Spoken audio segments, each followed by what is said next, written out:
The Sufi Message of Hazrat Inayat Khan, Volume 2, The Mysticism of Sound, Centennial Edition. The Vina. You wish to hear from me the praise of the Vina. Therefore, I shall quote the words of a great Indian poet in Sanskrit, who says, in praise of the Vina, that with an instrument of gut strings, by looking at it, by touching it, by hearing it, you can be made free, even if you kill a Brahmin, the greatest sin. The instrument was invented by the Lord of Yogis, Shiva, whose name is Mahadeva, who gave to the world his lifelong experiences in the practice of yoga, and who is worshipped in India as a godhead, and whose literature is considered holy scripture. He was a great master of breathing and an ascetic. He lived in the mountains, where he sat and breathed the free air of the wide horizons of the east, and practiced mantras, words and phrases which changed the whole being of a person. There he wanted to make some experiment on himself, higher exaltations by the help of music. In the forest, what he cut was a piece of bamboo. He took 2 pumpkins, made them hollow, and dried them, and tied them around the bamboo. Gut strings he got from animals, and these gut strings he tied upon it. In this way he made his first Vina, and he practiced on it in the solitude. There is a quotation that when the deer in the forest used to hear him play the Vina, they used to say, "Make the gut strings of my own entrails and put them on your Vina, but as long as I live, continue to play." Mahadeva made his experiments by the help of the human body and mind, considering its condition in the morning, in the midst of the day, in the afternoon, in the night, when wakened at dawn. And he found that every time of the day and night had a particular effect upon the human body and spirit, and that a rhythm akin to that particular time must be prescribed psychologically and mystically in order to elevate the soul. And therefore, a psychological science of music was made by Mahadeva, a science which is called raga, meaning emotion controlled and utilized to the best purpose. When his consort Parvati saw the instrument, Parvati said, "I must invent my Vina." So she took half of the part of the pumpkin and put a body on that, and produced another kind of Vina, the Saraswati Vina. So there are 2 Vinas.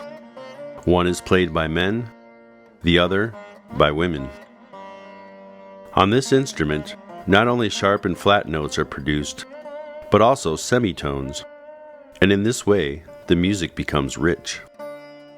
But to develop the science of semitones is so difficult that it takes a lifelong time. Musicians of India devote 12 hours of the day to this, and for years they practice these different rhythms, improvising on them, and in the end, they produce a psychological effect, which is not music, it is magic. A music that can thrill a person and that can penetrate through the human heart is not necessarily a noise. It is a dream, a meditation, it is paradise. By hearing it, one feels in a different world, yet their music is hardly audible. Instead of playing before thousands of people, only 1 or 2 or 3 persons of the same quality in nature and vibration must be together to enjoy that music thoroughly. If a foreign element is present, the musician does not feel inspired. You will be amused to know a fine singing musician was invited to play the Vina. The musician came with a Vina and was welcomed. He opened his Vina, then he looked here and there, and found some discomfort and discord. He covered his vina, saluted, and went, indisposed to play. Those present felt disappointed and begged him to play. He said, "Go. I cannot play no matter what you give me. I do not feel like playing." This is quite a different thing from making a program for the months ahead. Musicians in the West are bound 6 months before to play a certain program. They are helpless. But in this way, it is not music. It is labor. They are bound to it, mechanically bound. Would you believe that singers in the East never think what they are going to sing or play before they start to do it? They feel the atmosphere of the place and the time, and whatever comes to mind, they begin to sing or to play it. It is quite a different thing. I do not mean to say that a music of this kind can be universal music. It belongs to some rare persons in a remote place. In India, musicians are dying now for the lack of appreciation. Those potentates, those gurus, those teachers of high inspiration who lived in the past appreciated this music. Even in India, people are becoming industrial and civilized, and music is dying away. Now those musicians of before, who would make all those who listened spellbound, do not exist any longer. Among millions, there are perhaps 3 or 4, and they will have vanished in a few years.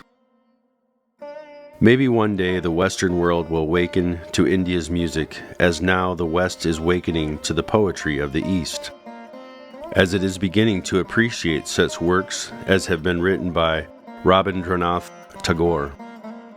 There will come a day when they will ask for the music of that kind, and then it will not be found. It will be too late. But there is no doubt that when that music, which is magic, which is built on a psychological basis, if that music will be introduced in the West, it will root out all such things as the jazz band. People seem to spoil their senses. This music is destroying people's delicacy of sense.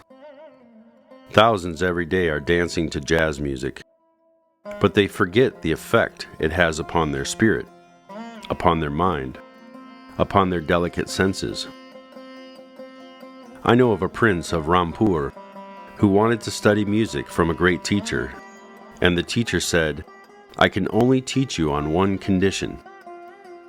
He knew the character of the prince, who was fond of music, and he understood that many musicians would want to show their talent before him. The teacher said, "I do not want you to hear any musician who is not an accomplished artist, because your sense of music must not be destroyed. It must be preserved for delicate music. It must be able to appreciate the fine intricacies of it."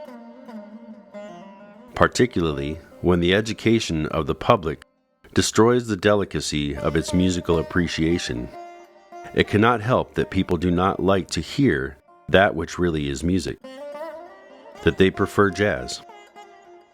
Instead of going forward, they go backward.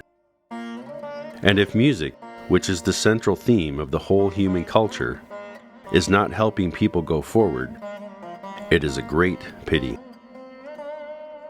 Vina music has a likeness to the human voice. If you hear the vina played, you will never think that it is an instrument. You cannot imagine that it is an instrument. Even a gramophone record of the singing of a person is artificial, crude, and rigid, and not having that charm of human voice, loses its magnetism and charm. But the vina is more attractive, more impressive, and all the delicacies of the human voice and the silky structure of it are finished in the sound of the vina.